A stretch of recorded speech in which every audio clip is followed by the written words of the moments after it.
Come on, Shamir. Let me see that big forehand. Good. There it comes. Another one, come, forehand.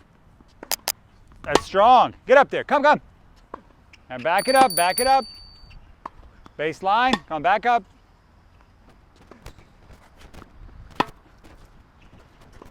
Give me another slice. Let me see that slice again. That was better. Give me another one. It's long. It's okay. Give me another slice. And that's wide. Give me one more.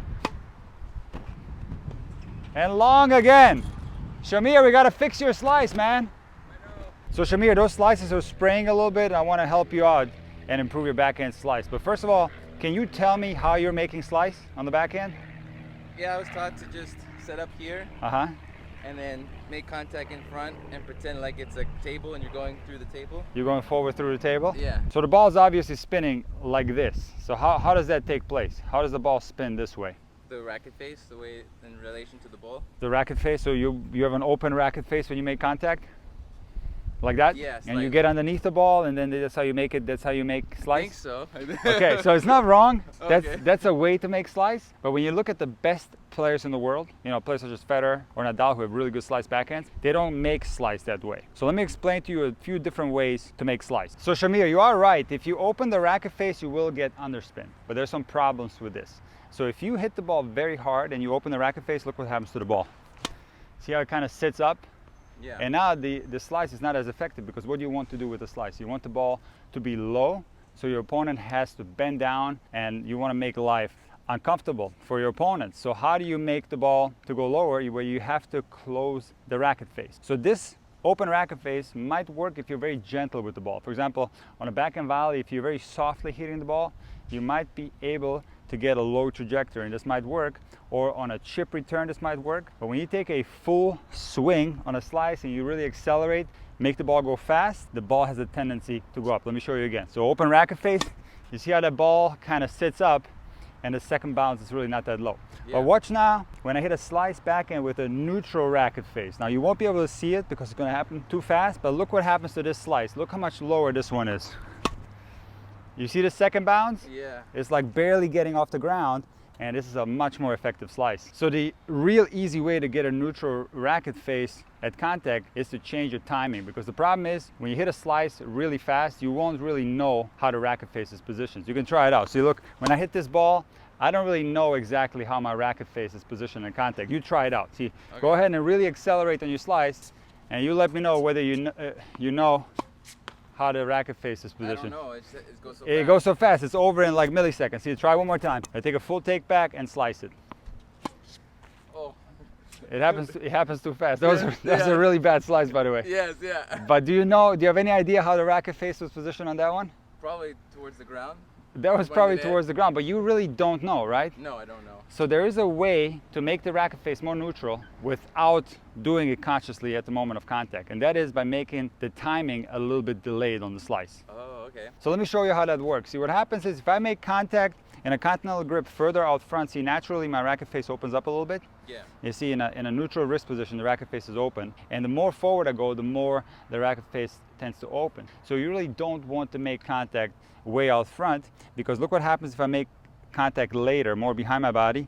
You see how the racket goes more into a neutral position? Yeah. So if we take a look where we should make contact, it would be around the tip of the front foot. This is where the racket is going to be more neutral. So you got to pretend like you're hitting that way. This is as far forward as you can go with the racket. This is going to give you a more neutral position of the racket face.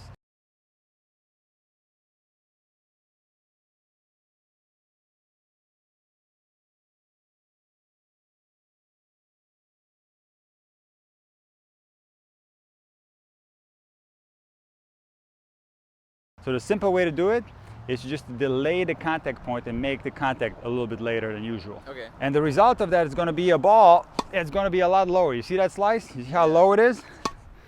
See, it doesn't bounce very high. So let me address the other thing you said. A slice is supposedly like clearing a table with your racket, right? Yeah. This is an old school tip. And this is how a slice used to be hit. You remember a player named Ken Rosewall? Yes. Yeah, he was a Grand Slam champion, and the slice used to be hit differently. The players used to more massage the ball and play off the pace of the opponent. And yes, indeed, the slice was more of a linear slice where they were like wiping something off the table with a racket. And the problem with this slice is that you don't get the same amount of power and underspin that you can get with more of a modern slice. So let me show you. You come on this side. Okay. So look at the difference if I go forward on the slice like that versus if I go across. You see the difference in underspin? Yeah. See how the second one has a lot more bite on it? Yeah. So you got to realize slice is created by going high to low. That's how slice is created. And so what happens on a modern slice is this, watch. So the high to low motion on the ball is what creates underspin. See, if I position the ball here, and if I go with my racket towards the ball, going down on the ball makes the ball spin this way.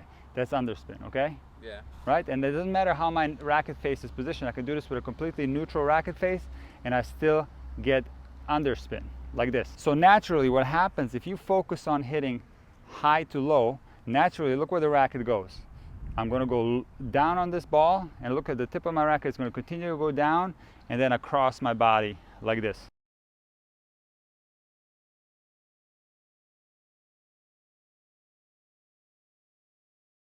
So it turns into a circular swing path, the slice. It's like a U shape.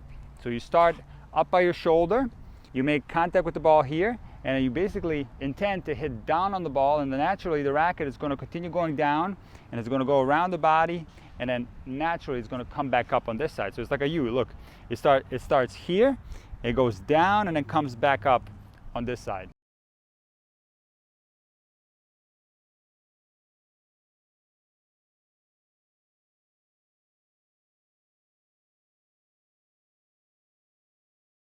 Now it's super important that when you make contact with the ball that you don't do any wrist movements, because the wrist movements will take all the slice out of the ball. So if you let's say slice a ball and then you snap the wrist, this will take all slice out of it. So what you got to remember is that you have to keep the racket strings parallel to the net. So if you imagine the net is in front of me, I got to keep my strings towards the net the whole time as I'm continuing to go around the body like that.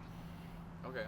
And then you can bring it back up on this side. So basically all you got to focus on is starting high, going down, and then continuing to go down. Well, I have a question. You know, sometimes people they stay closed, or sometimes they'll open up. That's fine. There's going to be some rotation on the slice. So let's say if you hit a lateral ball, just like your one-handed backhand, you're going to be set up completely sideways, which you already do. You do a good job at that. So like a one-handed backhand, you set up with that lateral step. The slice you're going to set up the same way, yeah. Right? And your shoulder blade is going to be turned towards the ball. And now naturally you're not going to hit the ball like this. This will not happen. Naturally you're going to rotate into the ball a little bit. And now to accommodate this swing path, you can continue to rotate after you've made contact. And then to answer your questions, what will happen sometimes, especially if you pulled wide, this back foot is going to come around like that. Yeah. Then you're going to come out with that back foot. It's just a natural continuation of the stroke. Okay. So delay it a little bit? Delay it. So here's the two things you got to focus on. You're going to make contact later. We're going to close your racket face intuitively just by making contact a little bit further behind. And then you're going to go high to low, but you're going to continue going down after you make contact. You're going to visualize this U shape of the racket. High, low, and then back high. Okay. Let me see it. Go again. That's not bad. Make contact a little bit later. Go again. What do you think? I don't know yet. Do it again. See, when I see you leaning forward, that means you're making contact too far in front. Too far in front? Yeah. Okay. Make contact a little bit later. Come. That's a nice one. And accelerate. The big advantage of this technique is that you can accelerate much faster, Shamir. You can hit the slice very hard. This is the problem with the old school slice, like let's say like Ken Rosewell used to hit that. The guys used to have to massage the ball and be very careful. This one I can. Because they were hitting forward, right? They were Yeah. clearing the table, like you say. But the advantage of this slice, you can actually hit it extremely fast. You can accelerate fast and not lose any control. And in fact, the more you accelerate, the more underspin you're going to have, and the lower the ball's going to be on the second bounce. Okay? So feel free to accelerate quickly on this one. Absolutely, absolutely. Like you're putting more rotations on the ball, you're in fact slowing the ball down, which means that you can hit it much harder. Okay. Does that make sense? Yeah. But you going like this, you're putting a lot more underspin on the ball, which means that you can rip it, okay? And the racket face is like this. Well, you're not gonna feel it, it's gonna happen too quickly, so you're just gonna time it a little bit later. Okay. And I recommend that you set it up like really lateral like this with that humongous shoulder turn that you did on your one-handed backhand, okay? Okay. There we go. Do it again. Come on, rip it. Go a little later. Oh, that was way too hard. Go again. Wow, look at those. It's a crazy slice. Shamir, well, this is incredible. Do it again. Come slice it. What do you think? You like it? That was the best one I hit. Do it again. These are crazy slices.